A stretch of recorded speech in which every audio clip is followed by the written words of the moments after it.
Welcome to the Resellers podcast with tech and sports and daily refinement. We've helped thousands of people save time and make more money by improving their online stores. Check out patreon.com/the Resellers podcast for thousands of hours of full-length ad-free podcasts and coaching calls.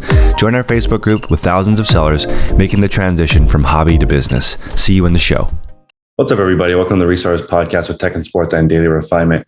I'm super excited about today's podcast, even though I'm excited about every podcast. This one, we're going to talk about what it takes to be the best on eBay and for the best ever and also the best you can do on eBay. And I'm excited because we don't really go over this because sometimes we kind of water down the podcast, but just for the everyday reseller. But we want this to be about being the best you could be with your circumstances and also sort of go over what you've been through, because I think a lot of people don't understand the scope and the range of your operation. And I think that, a lot of people thought you were going to pass away after last week's podcast. I think we have to set the record straight. You're not going anywhere. Oh, I'm not dying, thankfully, but I did receive a lot of messages. They were all very nice and I do appreciate them. But a lot of them were I was on my deathbed and I made a different kind of announcement. But so I'm super thankful for everyone that listened and super thankful for all the nice messages and kind words. I appreciate it a lot. But after that podcast was very important for me to make publicly.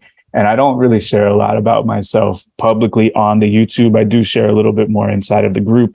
But that last podcast was really important for me to make because that was formally releasing the eBay demon from out of me, where I no longer am going to let the competition kind of be a driving force. I'm okay with, as I scale down, someone becoming bigger or better or having a better operation. I did everything that I wanted to accomplish, and that was a thing that I needed to do, announce it publicly, and then that way, I've relinquished all the driving force inside of me that, helped me get to successful places and build something that was truly successful. So, hopefully this podcast can be kind of a passing of the torch, and someone that does listen to it, or maybe somebody that's in the group, hopefully they can become, the best one to do it, or have the best store, or sell the most things, or make the most money. But it does come with sacrifice. It does come with a lot of work, but I'll be totally honest, it's totally worth it. It's super fun if this is what you enjoy to do. And, the boundaries are unlimited as far as reselling goes. So.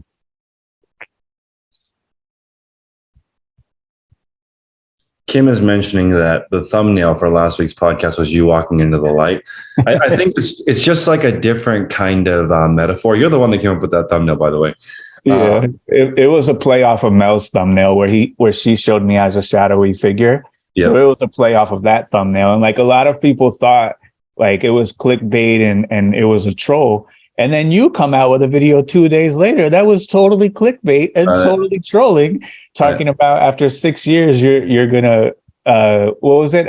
After 6 years, you're going to shut it down. I'm going to shut it down, which was after 6 years, you're moving out of your place now and you've got a 3,000 square foot warehouse. And the best thing about it is people post, oh, I knew this guy would fail. And they didn't watch the video. I know, they did not watch the video. So amazing how many people just want people to fail. There's not a lot of supportive people out there. Not really. You went from what you've been doing for the last 6 years. You've grown your business, yep. And now you've moved into a 3,000 square foot commercial space. Beautiful job on the clickbait. And that one is up to 50,000 views after 2 days. So it's really weird, man. And I just wish everyone would be positive. Everyone would just strive to do the best that they can, and, all be supportive of everybody. And, congratulations to you and your staff for making that step, because that's a really big step. Thank you. I want to use that metaphor for going towards the light. A lot of people use reselling to fund the next project. And it's pretty common, actually. If you look at a lot of entrepreneurs, they learn the basics of selling from eBay. Yeah. If you start with nothing, or you collect sports cards as a kid, or you any kind of hobby, you learn about the secondhand value of something, especially if you have limited funds. Absolutely. And one of the best things about reselling is that it teaches you every single aspect of running a business, marketing, accounting, Yep. Inventory levels, turning over your inventory, ordering, consistency, customer service. It runs the full gamut of everything that you need to learn to run a successful business. And like you said, it can be a great launching point into, and it was for me especially. I used eBay money to build my landscape company, to eventually build tree service, to eventually start the brick and mortar store, maybe do the sprinkler thing, do the pool thing. Like all of these things I used, what I refer to as the bank of eBay, to buy equipment, to make those businesses run successfully. So, like you said, there's no better investment than a business that is profitable. The second best investment would be something more passive, maybe real estate, or if you choose to do the stock market, maybe stock market. People refer to those as passive, but they're not always 100% passive. Everything needs attention. So like if you could use reselling as a launching pad, to start another business, or to acquire real estate, or to invest in stocks, or invest in your own retirement, I think that is a great utilization of reselling on eBay.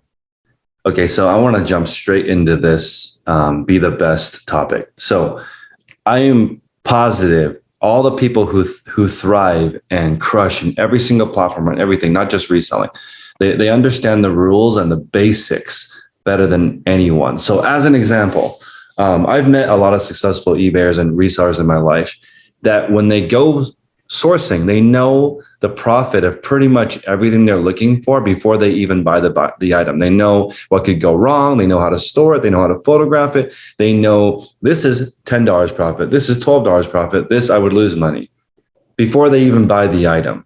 And we're talking about one item. People think that like scale, so things don't apply to them if we're talking big business or small business, but big business is just lots of small business. It's lots of one item. So if you can't identify all the things that can happen with one item, you can't build a big business. You can't. And, knowing your numbers is paramount. And we've been focusing on that for the last 2 weeks inside of the group, which is very great to revisit that topic.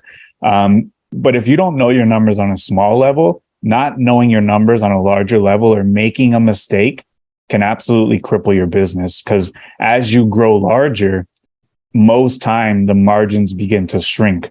So any sort of bloat or any sort of bad decision has a humongous ripple effect if you're running a larger operation versus a smaller one. If you list 10 items a day, you make a bad choice, it's no problem. You can move on. You lost $8, no big deal.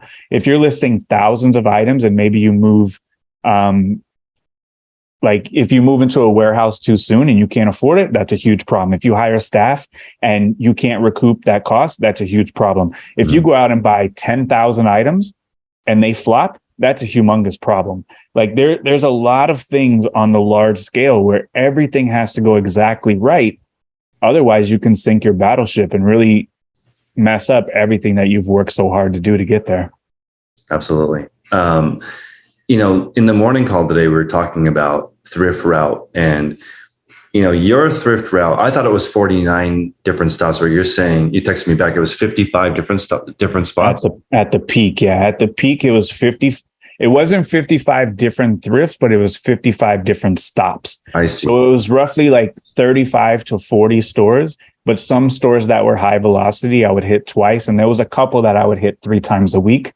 And that's also interesting because they were talking about today where you reach a certain threshold where you can no longer find the gold and the silver items, and you have to accept lower quality items like the bronze. And they were even talking about all the way down to the cardboard items. Mm-hmm. But I was thinking, when I was listing 120 items a day, I was still very, very high quality silver and gold items. Mm-hmm. It wasn't until I got to 250 and started having the inventory brought to me where my threshold for acceptability went way down. Mm-hmm. But it was more of a widgets per hour operation now versus back then I went to 55 stores a week. And then I also went to the flea market 3 days a week. And 2 of those days, Saturday and Sunday, I went to 2 flea markets each of those days. I would go to one flea market in the South on Saturday, and then and on Sunday, I would go to a different flea market in the North. And on the flea market days, I would wake up at 4 o'clock in the morning and get to the flea market at 4:30. So it would be 55 stops, 3 days a week at the flea market. 2 of those 3 days, I would go to 2 separate flea markets. But, the moral of the story is, in order to get 120 gold and silver quality items, I had to go to 55 different thrift stores every single week and go to 5 different flea markets, if you want to call it that, just to filter out that many bad items to bring home the acceptable items. And if you're listing 5, 10, 20, 30, 50 a day, in my opinion, for most people, if you live in the country, I'm not talking to you. If you have to drive 8 hours, I'm not talking to you. I'm talking to people who live in your everyday normal metropolitan area that has an abundant amount of thrift stores. There should be no fluff whatsoever inside of your store. And if you are resorting to picking up fluff, it means you are not doing enough brand research, and you need to continue to build the Rolodex. That's probably the best way to name it, the fluff. Like it is. It's fluff, and it's not laziness, but it's the sacrifice of not going to another 2 stores to just pick up items because they're there, so you can go home. That's right.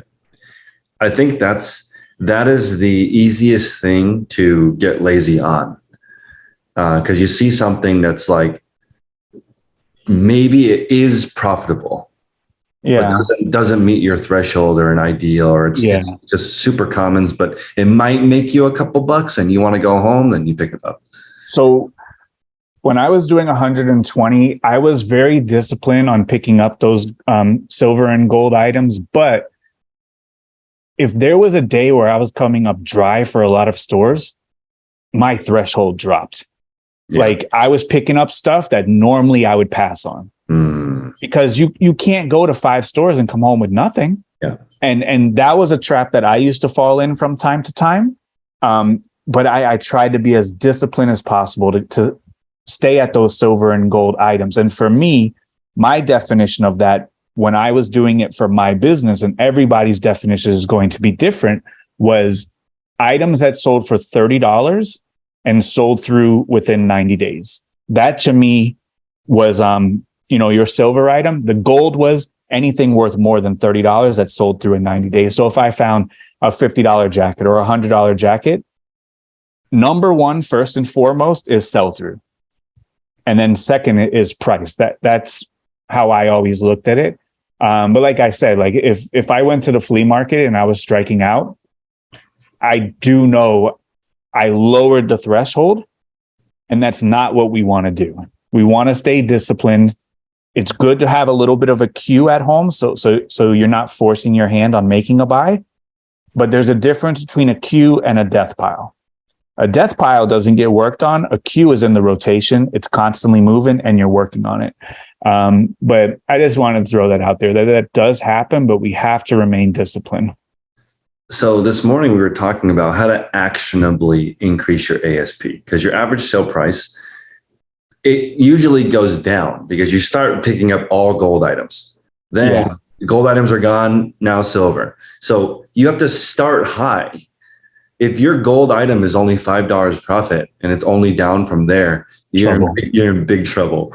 There's no room for scalability. So you said the word gone, and I don't want people to confuse that with other people are taking those gold items. Yeah. The gold items are gone because you're already buying them. Yeah, that's right. And you've streamlined your processes where you can list items quicker. So you need to pick up more items because you want to increase your listing goal. So if your threshold was 10 gold items per day, and you've learned eBay, you've learned the process, you've learned how to list, but you've run out of $30 items. Now you need to start picking up $25 items. And then once all those have been picked by you, now you need to pick up $20 items, then 15, then 12, then 10, then 8. And one day you look up and you're listing 250 items a day. And you have such a wide net because there's no one can point anybody in the direction of 250cc Filson every single day. It's just not out there. And if you can point me in the direction, please, by all means. Yeah, that's exactly right. Because I got the email. Can you wholesale me items that sell between 25 and 100, and I want to pay $8.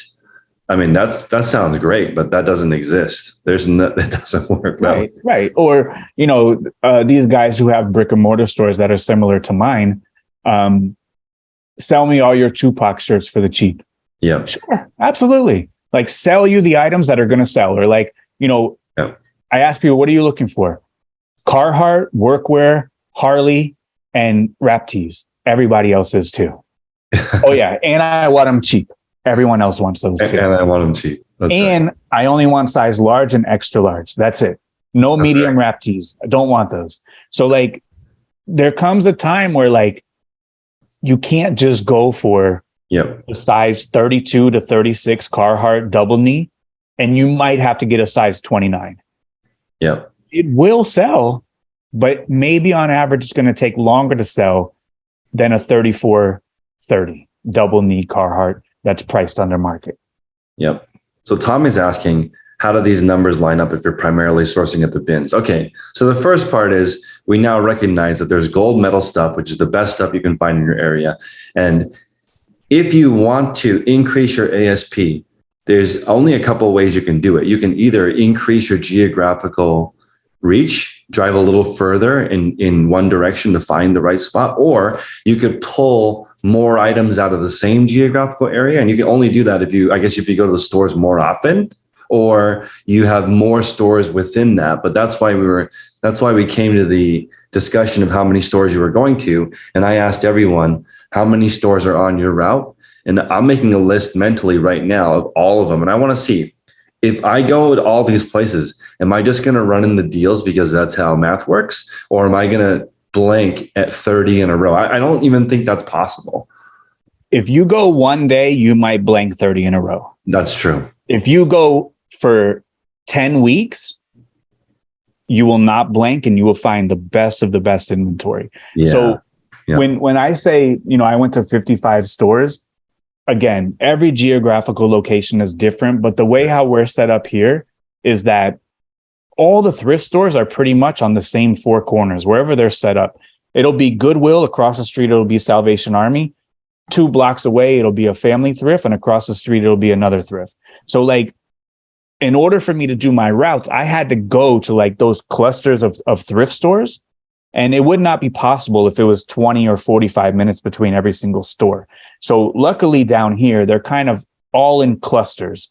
And that's why like every day I went to a certain city or in a different direction where there was between 6 and 10 stores in a cluster. And no store within that cluster was more than 10 minutes from the next one. So, maybe that did play a part in me being able to hit as many stores. And everyone's thrift route is going to be different. That's why we can never calculate it. We can calculate photo time. We can calculate listing time. That's apples to apples. That's the same. And like Freddie said, the east is the ocean, the west is the swamp. So like there's only 20 miles between ocean and swamp. And once you find the cluster, it's 7 minutes that direction, 7 minutes the other direction. You got 10 thrift stores.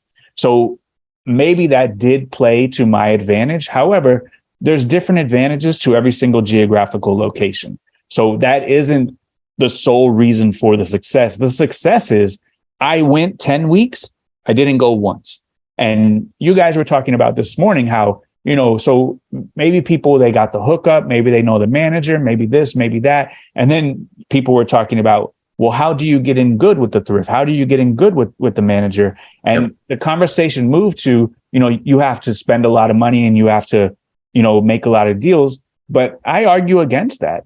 If you go to Subway every single day and you order a turkey sandwich, they know you.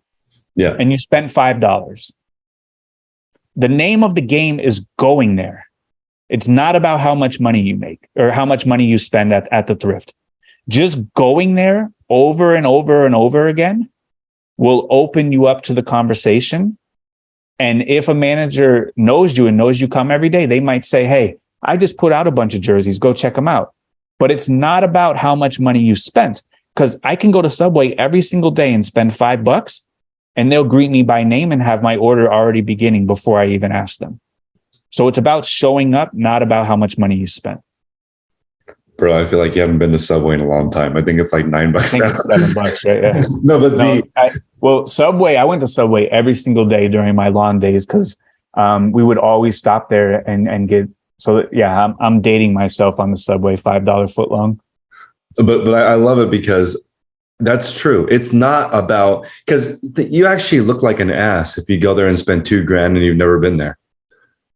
It looks weird. Walk around like a big shot. There's a guy around here who owns kind of like I don't know, like a Chotsky store, and he sources at all at all the thrifts. Yep.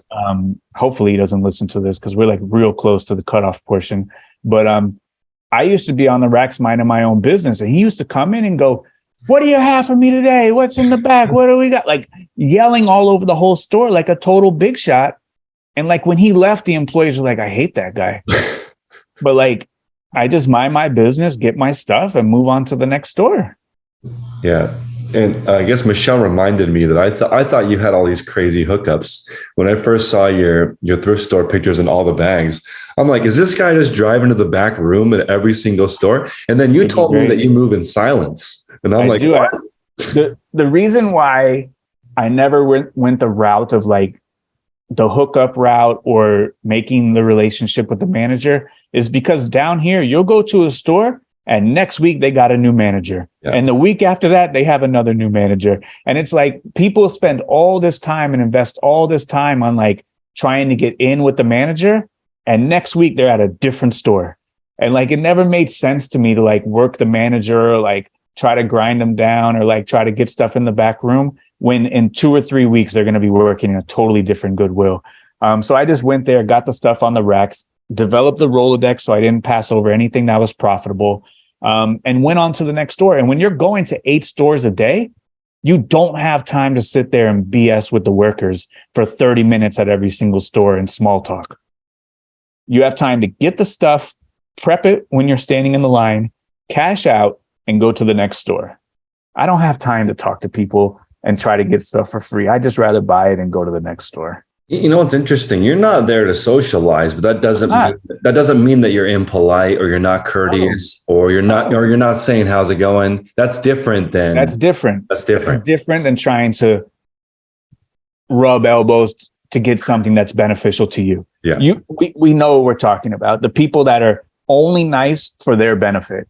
No, I'm nice and polite to everybody. I pick up stuff from the floor. I put the hangers away. I take the hangers off. I put stuff back that's in the wrong section. You know, that's good thrift karma. But like to go in there and ask people, "Oh, how's your kids? How's your mom doing? I overheard your mom was ill the other day." Just so it's for your benefit. That's not for me. Yeah, I think that. I mean, I think people can sense it's fake, and also Goodwill employees can get fired for doing that. So like some of them are not looking to lose their job. So you might be pissing them off by asking them for a discount or a bulk deal or what's in the back. They're like, I could get fired. They're watching me on camera. Yeah, totally. Or you like develop this friendship and they feel obligated and then they jeopardize their job and get fired by giving you 5 pieces of polo. That's not worth it. That's not right. Yeah. And I think it does. The consistency part is huge. That's true. You do not have to spend a lot. You don't. I think that's a huge misconception. No. And when I used to walk into the thrift stores, they would greet me because they know, because I'm a good customer and I come every single time. It wasn't about how much money I spent. It was about just seeing me all the time. Yeah. They're not using you to hit their sales quota. That's not what they're looking like. They see this guy coming in. Okay, that's another $200 for the till. No one thinks like that. So I think a lot of resellers are kind of have this attitude like, you need our money. I feel like the thrift stores don't need your money. They can sell the Nintendo 64 to the next guy. Totally. And we need them. Imagine if there was no physical location that prepped items and presented them to us in a manner where they're like, please buy this and sell it for more money. And we're totally okay with that. Like, how ridiculous is that? Yeah. And I think that, the best thing you can do is be courteous and be helpful. Yeah, courteous, helpful, and show up. And the reason why I always used to get the best stuff is because I saw the most stuff. I saw millions and millions and millions of pieces of clothing in my time. And I used to count the hangers as I was thrifting because that's how boring it is sometimes. And like I did the math. I used to touch over a million pieces of clothing per year at the thrift and come home with 6% back then, 60,000 items a year, and used to touch 1 million pieces of clothing. Yeah, the way to increase your ASP is to just have more reps, look more and know what you're looking for more. Know what you're looking for more is the key, because you could look through as many items as you want, but if you don't know what you're looking for, it doesn't matter. Nina says there's a lot of elderly regulars at the thrift that just go there to socialize. Yeah, sure are. Absolutely. Actually, that's a very common pastime. Yeah, absolutely. Garage stores, thrift stores, looking for stuff. Because those folks are on a budget too. So like they go there and they buy something. Absolutely they are. And even those people, I'm not buying anything from them, but they were cordial. They said hello because they know me because I go there every single week. So it's not about the transaction of dollars. It's about showing up and being there. Bundle Cat says that their outlet prices by the piece and they've decided certain brands are worth more. This is interesting because there's no way they know their Rolodex should not surpass yours. That's the main key. Whoever knows more profits more. Sure. And that one outlet most likely is not the only game in town. Yeah. And if it is, it's 2023 and we have the World Wide Web available. There's no way one place should put us out of business. We know how to get clothing. We know where it's at, or whatever kind of widget you sell. You can source online. You can source from other people who buy. There's other places to get stuff. But with that said, it is getting more difficult. So when I first started, stuff was very cheap. Like you can get football jerseys for under $5.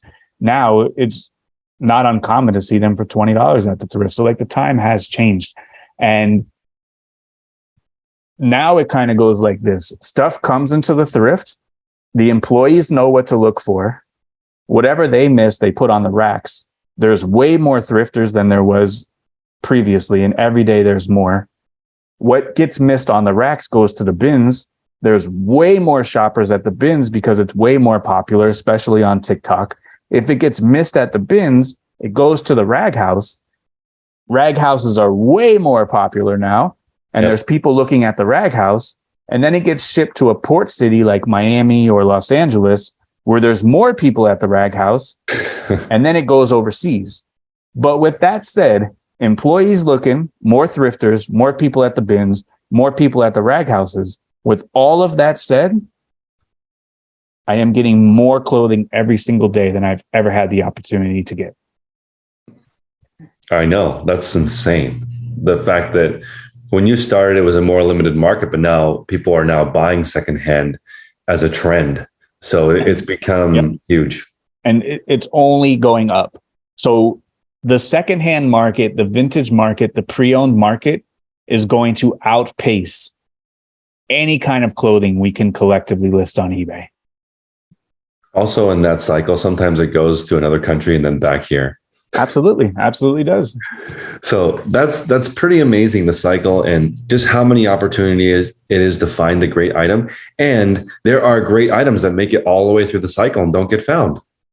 Absolutely. We find them every single day. Yeah. Marcus Dixon Pickens on YouTube. Yep. He found a $1,500 wrap tee at the bins. Yep. He sent me a picture. He's like, is this good? And I didn't see it for 45 minutes. I almost jumped to the phone. I was like, please tell me you got this, and did not leave this at the bins 45 minutes ago. But he's like, no, I got it. I just wanted to show you.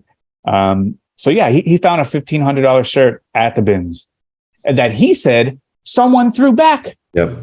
So that's the key. The knowledge is the key. He was knowledgeable enough to go, this is single stitch, this is old, and this is the right subject. Some bozo threw it back.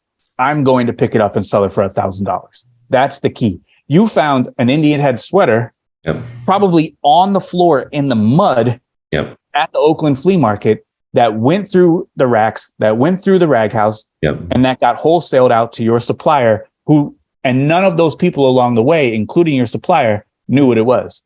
And you got it for what, $8? Yeah.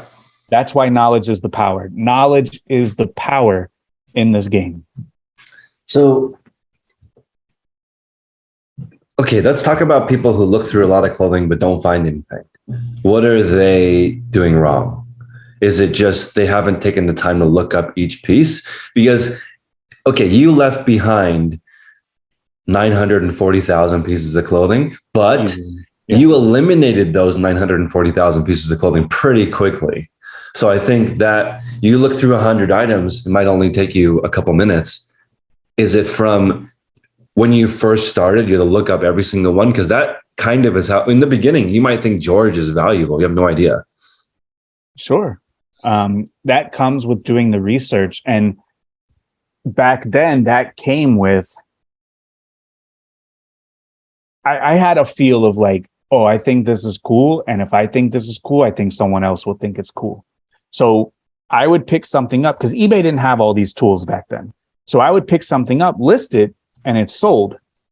I remembered, I saw it again, picked it up, listed it, sold again. I remembered, picked it up, listed it, sold again. And that's how I built my Rolodex. I built the Rolodex of picking up the item, selling it, and then doing it all over again. And after that, I started to, get open to, now people are doing YouTube. Then Instagram came around. Then we can do the zip code call that I talk about on January 5th. I do a lot all the time, even still, of searching brand and sort high to low and memorizing all the high ticket items. So if I see anything like that or adjacent to that, I know it's something that I should pick up. So for example, I've done this search 100 times. Ralph Lauren, high to low. If I didn't know Indian head was valuable, I saw the fireball pattern already. So I would know fireball pattern. I've saw the comp of hundreds of dollars. This jacket has the fireball pattern, but it has an Indian head too. I check off polo. I check off fireball pattern. I'm going to get this. I know this is valuable. So by doing that high to low on all the brands, it tells you what's desirable.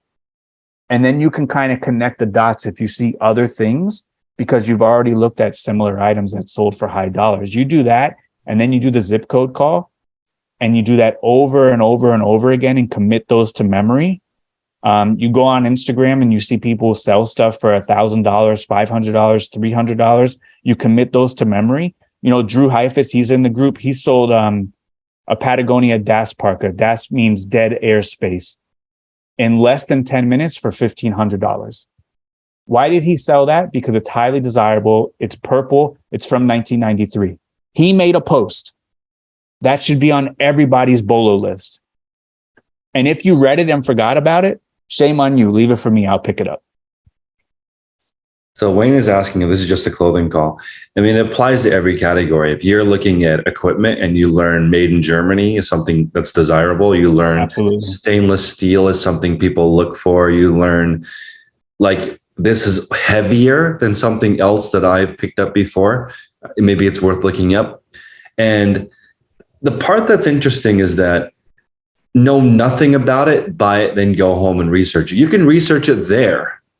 That's the part that is shocking. And that was the post that we saw in the group by Robert. But I just feel like if you know absolutely nothing, maybe just leave it there. I guess maybe it's the lottery aspect of it.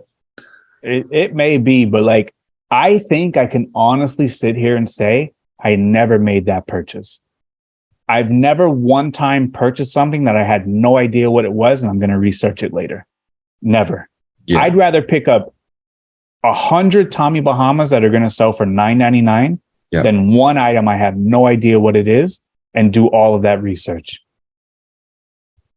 Yeah, just it's such a gamble. Like, how much time do you spend researching when I could list 100 Tommy Bahamas? That's guaranteed. I always go for the guaranteed money. I guess I don't understand like how you, if you don't have time to become an expert, how do you have time to research something you know zero about? Absolutely. And you hit it on the head. If you don't have time to do it right the first time, when do you have time to do it right the second time? That's right. I've been asking myself the question every time I have to learn something new. I could learn how to do it right now, and it'll take a little bit longer, or I can just half-ass it, and I'm gonna have to fix it later.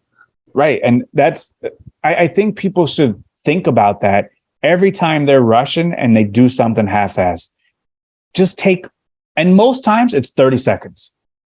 Like, let me slow down. Let me do this the right way. And I don't ever have to revisit this again. Or let me do it sloppily, and then I have to come back and do it. So if you don't have time to do it correctly the first time, you don't have time to do it correctly the second time. So I have a question. The Brother printer that you use, I'm assuming it has a paper tray. Yep. Okay. This is one of the things that causes a thermal printer to not be as reliable as a like a Brother printer like you have. A laser. Is it a laser jet? It's a toner, yeah. As a toner. So okay. The feed is manual. So there's a stack of labels and the labels feed into the printer, right? If it gets jammed, most of the time it's because it's not lined up correctly and the label is going into the printer at an angle, right? If you don't stop and look at the printer like it jams and you don't take 1 second to look at what the cause is, you'll not know that and it'll happen again. So it's like I have mine marked. So it's like the labels live here and the printer never moves. So that doesn't happen as often. And it's just like, you need to take 1 second and figure out what causes the problem. Otherwise, it'll just keep happening again. And in a paper tray, I think it'll actually flash red. I have that printer. I just don't use it as much if it's not put in correctly. It won't try and print if the paper is not in there correctly. Yeah, and that's the thing with a lot of this is that you have to figure out how to do it correctly first, and then you don't have to touch it again. So like Sheila, she's been changing over to the camera. And, you know, she was a little bit frustrated that the photos were coming out white or yellow with a yellow tint. That's not a camera issue. That's a settings issue. Yeah. So she reported on Monday night that she fixed the camera issue, the settings issue, and now her photos are coming out white. They're coming out nice. And the transition from camera to computer is immediate and seamless. And she seems like she's very happy with the whole procedure. Where she said her husband's going to buy her a new camera, a little bit of a nicer one, because she referred to it as a Flintstone camera. So a nicer new camera is excellent. Yeah. But what happens when she buys a nicer new camera? To do the settings again. She's got to do the settings all over again. But she just has to do it one time, get it dialed in. She probably learned a good amount about settings. As long as her lighting doesn't change, the settings should more or less be the same. You just got to dial them in. But after she gets the settings right, now she has a stress-free eBay life as far as transferring photos. There's no more Dropbox. There's no more photos flying through the air. There's no out of order. There's no sequencing issue. It's just a seamless transition from camera to computer. But that's she did it once. She could figure it out. She could do it again. I have faith that she could do it. But that's just one example of you just have to take the time, slow down, figure out the issue, solve it, and then continue to move on. You just said something that, I mean, like we have over 100 people listening right now. How often are you guys adjusting the settings? I mean, you never. And I'm trying to avoid adjusting the settings ever. I don't want to adjust the settings, but I think adjusting the settings might take a half day on one process. And maybe if you're adjusting 2-3 things a day, you're not getting any work done. Yeah, very, very difficult. So like what kind of settings are you looking at adjusting? Because when I look at settings for a camera, for example, that means something on the exterior changed. If your exterior lighting, background, the room stays the same, the settings should be the same every single day.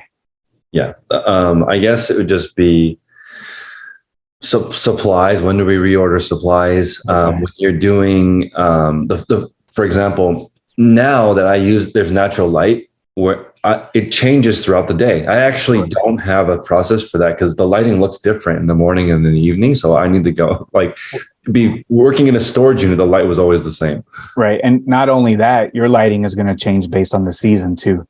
Your Yeah. winter lighting is going to be different than the summer lighting because the sun is in a different position. Yeah.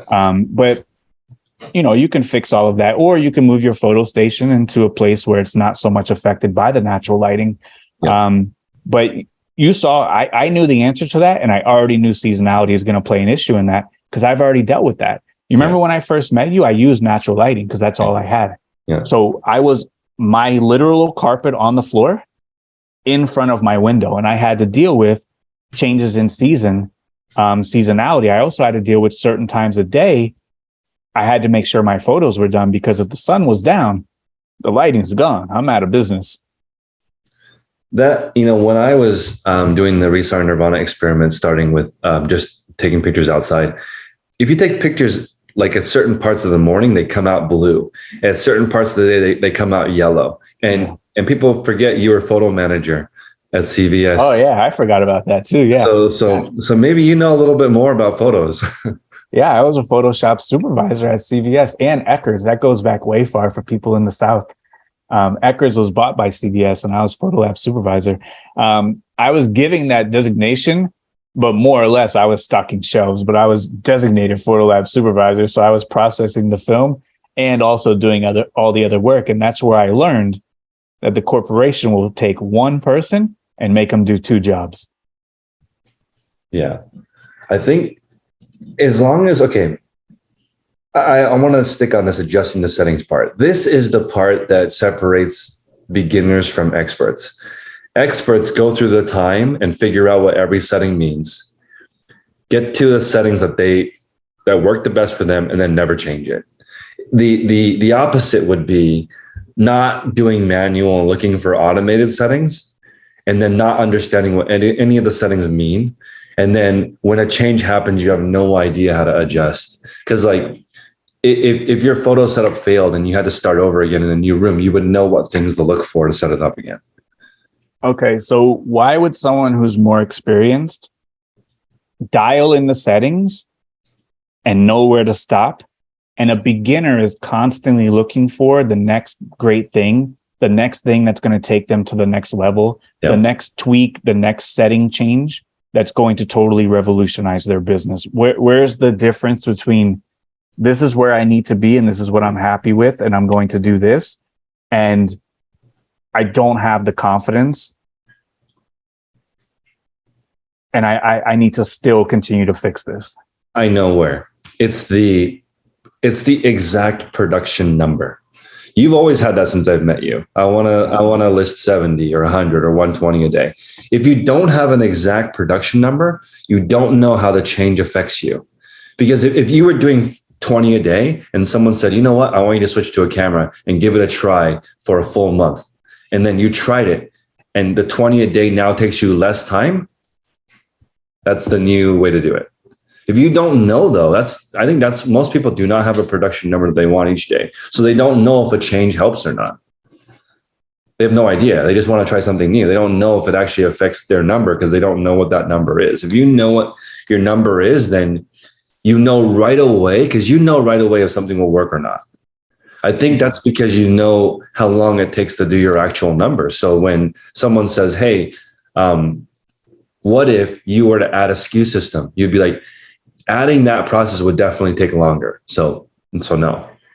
Yeah, totally. And I think this goes both ways. This decision or this mentality goes both ways because I was reading something in the group and someone posted, they were like, it never crossed my mind to time photography. It takes like a certain person to time their photography. But you don't time your photography unless you're doing 120 or 250 a day. Yeah. Because seconds don't matter when you're doing 10, 20, or 30. Yeah. So I think if your listing goal is on the smaller side, there's really no need to streamline anything. Any kind of process works 10, 20, 30. Any kind of process works. So there's no need to change. And then on that small of a I'm using the word small relatively. I'm not like demeaning that size of a listing. I'm just as an example. On that size of a listing goal, a 30-second improvement on 10 items only saves you a handful of minutes and you don't notice. Yeah. But a 30-second improvement on 100 or 200 items a day is substantial time, like an hour. Okay. I think that's it. I think that the improvement is significant, but you don't notice when you're small, because like you do a 5-minute listing and then you do one in 4 minutes. You didn't notice. That's way better. No. And you know, woohoo, you got done 2 minutes and 12 seconds earlier today. Exactly. Does not matter. Literally doesn't matter. Yeah. Just do what you're comfortable with and get done 2 minutes later. Yeah. So I think that's it. Yeah. So it's both of those. It's, you know, the seconds or the minutes per listing is not going to impact me. Therefore, I'm not looking to change. Or like the people that do change, it still doesn't impact them. Yeah. I think I want to know, where does the switch flip where you start thinking about, wow, this will allow me to do more widgets, either same widgets, less time, or more widgets in the same time. That switch needs to flip. When people start thinking like that, then everything matters. And I mean, I do hear people say it's kind of a curse because no matter where I'm at, I'm looking at where they could do better. But what's the alternative? Just you don't notice anything? I'll tell you exactly when that switch got flipped for me. It was, if this takes any longer, I do not get to sleep today.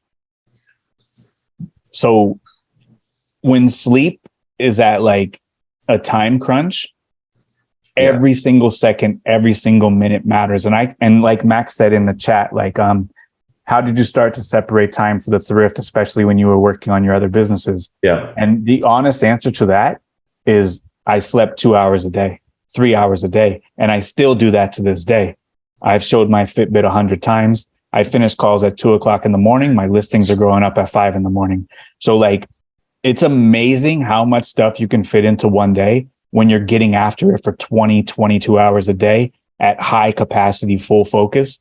And I remember distinctly doing estimates for a tree job or a lawn, and a guy telling me about his kid away at college, how good his wife is doing after we've already closed the deal, how good his wife is doing, his kid is at college, how's his day going? And I was talking to the guy politely for over an hour. Yeah. But I had already closed the deal in 5 minutes. And I'm thinking like, I got 1 hour less of sleep tonight because I listened to this guy talk about his wife at her work and her kid at college. And like, after then, it was like, if I don't get this stuff done, I don't go to sleep. And I think like when you have a lot to do and a packed schedule, you have a family, you have kids, you're doing this after work, you have an aggressive listing goal. When you got stuff to do, speed matters, your processes matter, and not wasting time matters. So I don't know, you did this unintentionally, but you were talking about like something to the degree of like, if you can get more sleep, like if you don't get your stuff done, you shouldn't go to sleep yet. And Grant Cardone kind of touches on this as well. But I was just thinking, because the last maybe like 6 months, I was having trouble sleeping. And you know what I honestly think it is after listening to you? I think I wasn't tired. Yeah. So that's what I said. I said, do people go to sleep because they're tired or go to sleep because it's nighttime? Yeah. And like, I go to sleep when I'm tired. I wake up when all the sleep is out of me. Yeah. Like, I don't think like I'm suffering or anything. I'm perfectly happy. I'm full of energy here. Yep. I was full of energy last night. I'm full of energy at 7:00 in the morning on your call. I'm just rock and roll. Yeah. That's how I'm built, but I realize we're not all built the same way. Yeah. So like I've also never advised anybody to work 20 hours a day. Yeah. I've never advised that. But I think a lot of people go to sleep because it's time to go to sleep. They don't go to sleep because they're tired. And in the same instance, I asked myself this question when I'm about to eat a cookie. Am I eating a cookie because I'm bored or because I'm hungry? Yeah. And if I'm eating it because I'm bored, then I need to put it down. Yeah. If I'm eating it because I'm hungry, then I need to eat something better than a cookie. Yeah. So like, do we go to sleep because we're tired or just because it's time to go to sleep? Are we eating cookies because we're bored or are we hungry? Well, I mean, this is maybe not entirely on topic, but me getting more out of my day, my sleep's been way better. And you asked me, what do you suggest? I said, do more stuff. That was my official recommendation to you. Yep. Yeah, do more stuff. You'll fall asleep. Because I couldn't figure out, and I think just at the end of the day, I'm like, maybe there's stuff I left on the table. Sure. I love, because, we talk about, the biggest, okay. I mean, we're talking about how to be the best on eBay. Waste the least time. Sure. Waste the least time and put in the most time. That's the key. Yeah. If you want to truly be the best, and we're talking about being the best, it ain't no 5 days a week. It's 7 days a week, putting in the most time and getting done the most amount of stuff that you can during that time. That's to be the best. And if you don't want to be the best, I'm not talking to you. And if you want to be your best, it's the same, just the time that you have. Absolutely. You give all of it. Absolutely. 100%. So like when you were going through the sleep stuff, I was like, go on the treadmill and walk 10 miles before you go to sleep. Yeah. I bet you'll be ready to go to sleep after 10 miles. And that's why I do what I do. Like when I'm done with the day, I'm not tired, but I have to wind down and walk 5 miles, 7 miles. And then after that, my mind is at ease. I'm ready to go to sleep. And I think that seems now you're getting a good night's sleep and you look like you're full of energy. And I think doing more stuff is so much more fulfilling. And I have no problem going. I go to sleep in like 2 minutes. Yeah, now I did, because I've been on the massive action kick for a long time, but just recently thinking about all the little things mattering and then trying to get as much done as possible. And like, you can do well all day. And at the end of the day, you're tired. You just go to sleep and you'll be fine. And I think that's like, if you leave a little effort on the table, I think it'll bother you. It should. Yeah. But it doesn't bother a lot of people. But it absolutely should. If you're striving to be the best version of yourself, then that stuff should bother you. Yeah, I think, well, Jenna's asking, what's your why for keeping these hours? I guess we can ask you, what is your why for working? I've got an answer for it, but why do you work so much? Why do you work at this level? This is what I enjoy to do. At the end of the day, if I did not enjoy to do this, believe me, I would not do it. People might think, oh, this guy's crazy. This guy must be miserable. This guy must be unhappy. But like, picture me working at a cubicle at a call center. That's unhappy. That's miserable. But this is what I enjoy to do. I love to do it. I love being able to kind of like, with all of my businesses, go out and get money, make money magically appear. Better my son's life, better my wife's life, better my life. I like being successful. I like being the best. I like getting the maximum productivity that I can every single day. I like outworking people. I like outsmarting people. I like just being the best of the best that I could possibly be. And that's what I enjoy to do. I wake up with the mission to be the best dad, best spouse, best eBay, or best whatever I could do. And ultimately that's what drives me. And like we talked about in last week's conversation, when the listing quality report came out, April 14th, 2021, that was the best and the worst day of my eBay career. It showed that I was number one in all the categories by leaps and bounds. And I was the best. Like, it was mentally downhill from there. So I need to find a new game, a new challenge, something else that I can do where I can spend my time and be the best. Because ultimately, at the end of the day, as ridiculous as this is going to sound, eBay has always been my hobby. I used to cut down trees every single day from sun up to sundown, and eBay was my hobby. So like, I've done well. I've accomplished all of my goals. I need to find a new hobby. But I love being the best. I love getting the best out of myself. I love getting the best around from the people around me.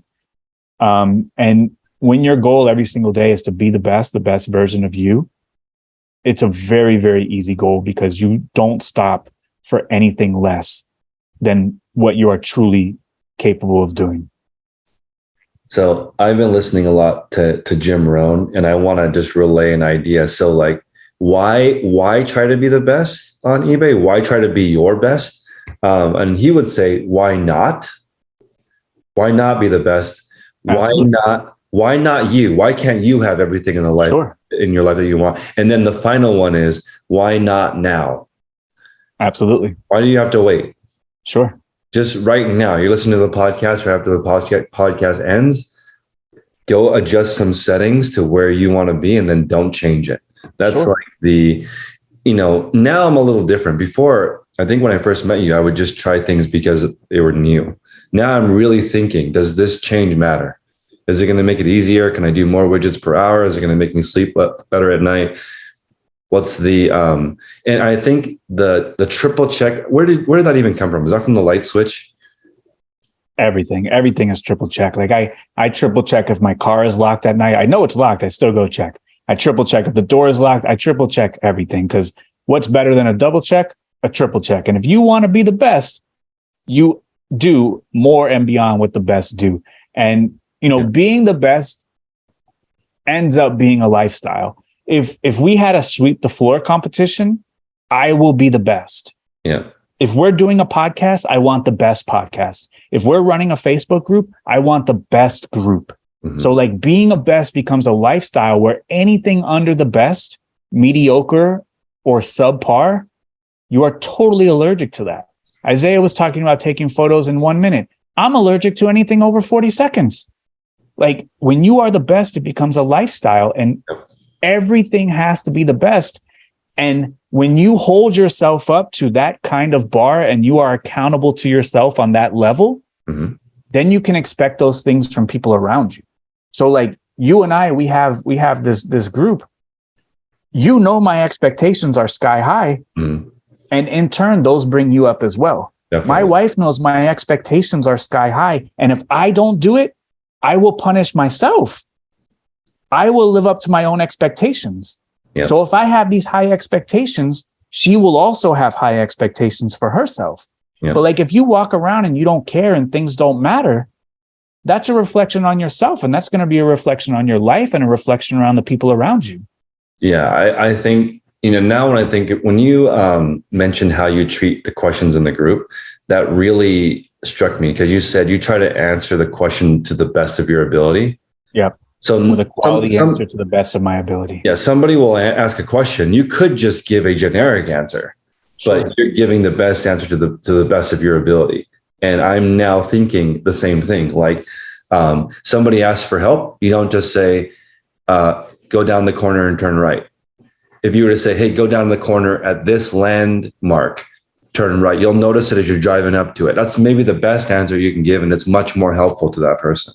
Absolutely. Because if you just, and like Max said, it's a gravitational environment, and that's absolutely true. And like when you lead by this example, especially for the people that want to have employees, it's infectious. Like when I go to the warehouse and I'm on it, I'm moving, we're getting stuff done. Everything is with a purpose. Things are always perfect. You can then ask everyone around you for those same expectations, and they have to do it because they know you do it day in and day out. And then it gives you much more respect for yourself, much more respect for them. It's a mutual respect. It's very morale building. No one's better than anybody else. But when you carry yourself in that manner, everyone around has to do the same thing. Yeah, I was thinking, like, just telling my staff, like, when I walk in, I'm going to pick up everything on the floor. I'm going to clean anything that's dirty. I'm not quite to your level where I notice if something is out of place, but I'm trying to get there and be like, okay, I'm going to notice all of this stuff. You guys are going to notice it too. Okay. And this is the difference. You don't tell the staff this is what you are going to do. You do it and let them notice. Yeah. So you walk in, you clean everything, you pick everything off the floor. Yeah. And if you do that for a couple of days or a couple of weeks, they will notice and they will pick it up before you get there. Yeah.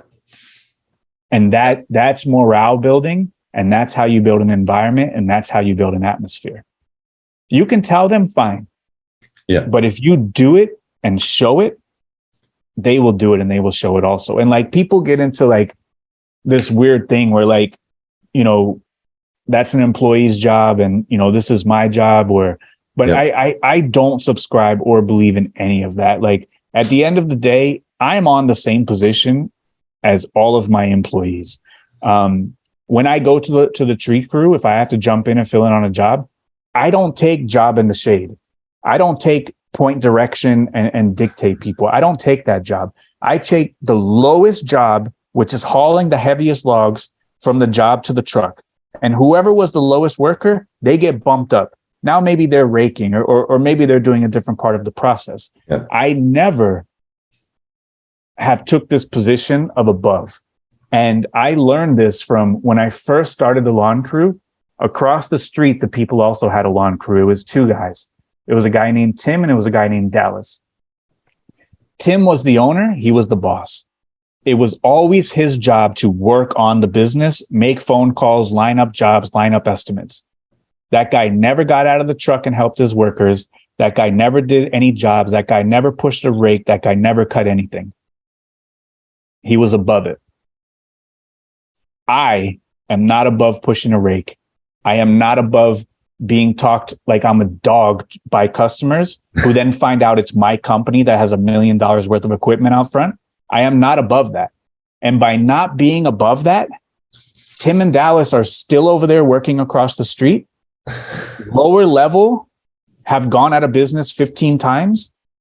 Yeah. And I have a highly, highly successful business because I've never put myself above. At the end of the day, we are all humans. Our time is all worth the same amount. And whether it's my time away from the family or their time away from the family, if there's trash that needs to get picked up, lead by example, pick it up. If the bathroom need to be clean, lead by example and clean it. If it's the lowest job on the totem pole, I will always take the lowest job, and that will gain you such respect from everyone around you and create an atmosphere and an environment where those people who you employ will bend over backwards and do everything inside of their power to make sure that you are able to run a successful business. Yeah, I think that is so crucial because I just set up a second streaming station. It took me a long time. And yesterday at night, the last person, without me telling them, unplugged or took the iPad from the stand and put it in the charging area for the next person. So the next person would have full battery. And I didn't ask her to do that. I couldn't believe it because I thought for sure your show ends, your shift is done. Leave the iPad there, go do the rest of your work. But she didn't do that. She went out of her way to make sure the next person has full battery on the iPad. And it blew, and because we don't have it's not hooked into the cord permanently yet. And I just thought, wow. And it was because I think maybe it's by example because I say, when you leave the shipping station, it has to look exactly like when you arrived. Replace all the supplies, replace the tape and the tape gun if it needs to. We build all our boxes so it's always full. And I think it just translates. And if you leave it exactly or better than you found it. And like when I was doing eBay, it was the same. Though there was always like those sticky things could be everywhere if you don't pay attention. So you just have to always pick them up and then there will never be any around. But if you let it, two of them slip, a week later, they're everywhere. Absolutely. And, there's people do get stuck on working on the business or working in the business. Yeah. But you could do both. Yeah. You can do both. And I think there's 3 questions that I ask every employee every single time I see them that goes a long way. Talk to them for a minute. And I always ask them, how you doing? Yep. What do you need? And is there anything around here we have to fix? Because a long time ago, when I first had employees, I didn't know, like the bathroom toilet seat was broken. And everyone is in there using a broken toilet. I didn't know. I'm not in there using the toilet every single day. It wasn't until somebody told me. And I don't want people coming to work using a broken toilet. Yeah. So I always, and if you ask people, is there anything that we need to fix? They use this stuff every day. Yeah. And if they tell you, yeah, we need to fix this, no problem, I'll fix it. But if you don't ask that question, you don't care, your job site begins to be sloppy. And if your job site is sloppy, they will treat it in a different manner as if everything is in working condition and looks nice. they will respect it. So I always ask people, how you doing? Not even on a job level, just on a personal level. How are you doing? What do you need? And is there anything we need to fix? And they'll tell you, we need feedback from the employees. Otherwise, you're walking in, walking out, and you think everything is great. And after a while, everything will not be great. Because the worst thing that you can have on your hand is like a mutiny with the staff. Yeah. And like, I've been through that in like the early parts of my lawn business where like guys start clicking up or like, you know, they're not happy with the direction it's going. And then it's like you versus them. Yeah. Like all that could be fixed. Like, how are you doing? Like, what do I need to fix for you? What do I need to do for you? And you keep everybody happy. And then you have no mutinies. And the mutiny is always something over something inconsequential and easy to fix that just simmers and boils until, you know, it boils over. And now you have a huge problem on your hands. So let's ask everyone in the group right now. How are you doing? What do you need? And what do we need to fix? And I think that's how you approach everything. When we're looking at the group, we're always figuring out, because when we send an email, 2,000 people get it. So we just have to be very careful when we're doing anything that it's the same for everyone and we're addressing a very specific question. Sure. The how you doing portion is very important because there's a lot of people out there that aren't doing very well. And Absolutely. You need to know that. Yeah. You need to know that as a boss. You don't have to get into their personal business, but if people are having a tough time, I give them a little bit more leeway so they can get things corrected. But I don't get into the personal business. But if they go, you know, things are a little tough right now, no problem. And then, you know, what can I personally do for you? And then what do we need fixed? And that kind of keeps a happy culture.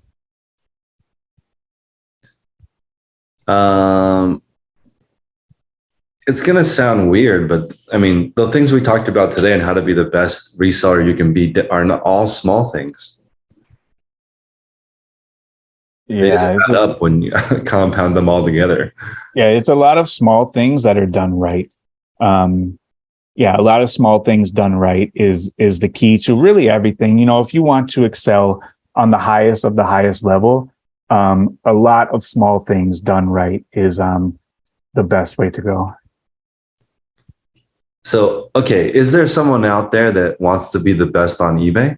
Because I kind of feel like I feel like this is a great podcast, but I feel like I want to find that person out there that wants to just step it up and see what they can do. I hope it's everyone listening right now being the best version of themselves, but there's got to be somebody out there that wants to be the best on the platform. There's got to be somebody listening. Yeah, right now. Hopefully. I would love to hopefully birth them from the group, and then, you know, they become the best seller. That would be a beautiful thing. And there are a lot of people in the group that are doing fantastic things. There are a few people that are selling at a very high level.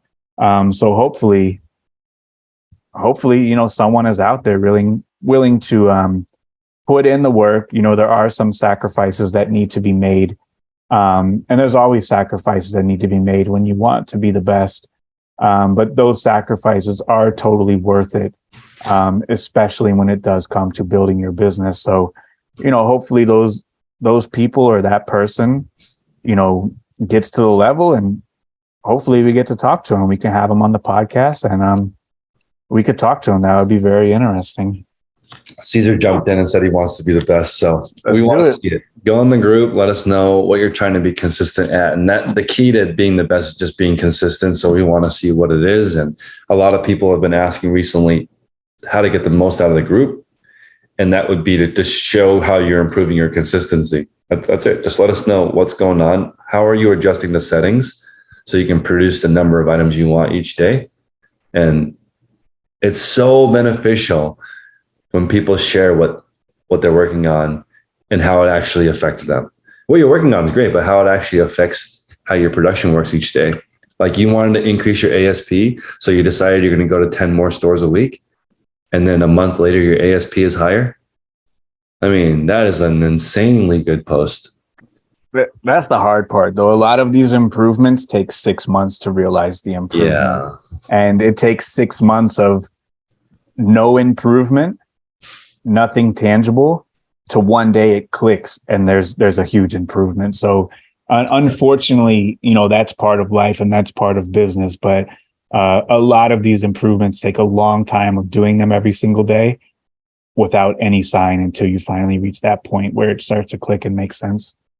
That's why I really, really like the manual mode that you mentioned. In London did that experiment on her wall, writing down all the different that was great. things. I was just thinking to myself, like, and I have now done it a couple times now, and looking at I have noticed, okay, like obviously it's cheaper to ship first class than priority. Mm-hmm. But how many people actually think about that when they're out there at the thrift? Like thinking, like, is this under 16 ounces? Because it makes a huge difference. But it doesn't click until you're really writing it down over and over again. And you're like, wow, the difference between selling something priority and first class is huge.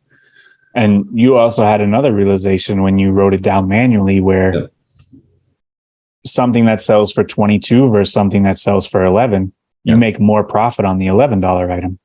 If you had the same difference in buy cost from 1 into 11 versus 11 into 21. Yeah. Because there's a higher charge on tax and a higher percentage charged on tax. But less to flex on Instagram. Yeah. Ain't nothing to flex on. You're telling people, like, you know what? All my items sell for $11 and I paid $1. There might be 5 likes on that post. Sure. But like the moral of that story is don't sell stuff for $11. Like that's not the moral of the story. That's not the moral of the story is writing it down and seeing the difference in fees at these different price points. Yeah. So Kim was saying that when you ship first class, you also have to buy your own shipping supplies. So you know what? I have had a lot of employees over the years, and for the first time, one asked me, "How much are these bags?" She was like, "Obviously, the priority, those get dropped off from the post office. Those are free. Would you rather use the free boxes and ship priority or buy your own supplies and ship first class?" And I'm like, I hope we just use all my supplies. I would much rather not pay the fees on priority shipping and buy the bag. And I don't know why larger bags are so much more expensive. There's crazy. Like the normal, the standard 8x11 or 9x10 or 9x12, all those bags are like a penny. The larger ones are like 20 cents. It's probably because they sell billions of the smaller one and less of the larger one. It's crazy. Yeah, that's probably why. See, Joel is saying you're paying for those free priority boxes. Trust me. Yeah, absolutely. He's absolutely correct. Yeah, I mean, it's sometimes double or triple as expensive to ship. And, it's just, I'd rather buy all my shipping supplies. And I do think it's crazy, the difference between a 9x12 bag and a 12x15 bag might be 10 times more expensive for, I don't know why. It is because of the volume, but it just crazy to me. I guess people don't use 12x15 bags very often. No, they're great for whatnot though. So like, Eric, he runs the stream at the store. We were using the box 7 and we were also using the shoe box. Yeah. And he said, just get these big bags. They're so much better. And if you're making hundreds of boxes every single day, I would probably go the big bag route. Yeah, that's right. Yeah. The big bag is, it's really expensive. It sounds expensive, but it's not expensive compared to building the box, the tape, the extra time, the labor. The labor. Also, it takes up a ton of space in your car if you're taking it to the post office. Or, we have the general rule of use the smallest container possible. It saves space in the transportation, better for the environment, everything. Use the smallest receptacle you can, but you're definitely paying for that priority box. They would love for everyone to ship priority only. There's even talks of getting rid of first class mail. Yeah, absolutely. That'll be the day. Get rid of first class mail. I don't know what happens to the reseller. That's going to be something really wild. Yeah, times are changing, and we just got to roll with the punches. That's all we can do at the end of the day, and hopefully, we can all position ourselves to, roll with those punches when the time does come, because the worst thing that we could do is not be ready to pivot when something happens and we get left in the dust. we've talked about the next generation of resellers maybe dealing with $10 first class mail. I mean, it's maybe 5 years from now, but 5 years will go by fast. Absolutely, man. 5 years ago, padded flat rate was $5.90, more or less. Yep. And first class mail was in the twos. Yeah, 268. At 268. Yeah, those were the days. Those were the good old days, guys. Man. And there was no sales tax being charged to the customer. There was no fees on shipping back then. Yep. There was no promoted listings. There was no promoted listings being charged on the shipping. Yeah, times have changed, and it's competitive, and this is a whole nother can of worms, which we talked about a lot of times. And I think you either need to have a huge store or you need to have a small store, list 30 a day, that's very nimble, and only picks gold medal, cream of the crop items. And last thought, even though eBay is not growing at an exponential pace, they still have so many hundreds of millions of customers. Yeah. So yeah, they keep growing too. 5 years ago, there were less people on eBay than now. Absolutely. And, less people shopping on mobile, especially secondhand stuff. It's much more acceptable. I think that, reselling still has a long way to go. A lot of people doom and gloom about reselling. A lot of people saying, oh, this guy's getting out. Reselling is dead. Reselling's been around for thousands of years, man. It ain't going anywhere. Reselling will be around before we were all alive, and it'll be around after all of us die. If we go to the metaverse, there will be reselling in the metaverse. It's not going anywhere. Yep. We just got to roll with the punches and figure out, new models, new businesses, new way to do things. And that's just the name of the game, man. Change is inevitable, and change is always going to happen.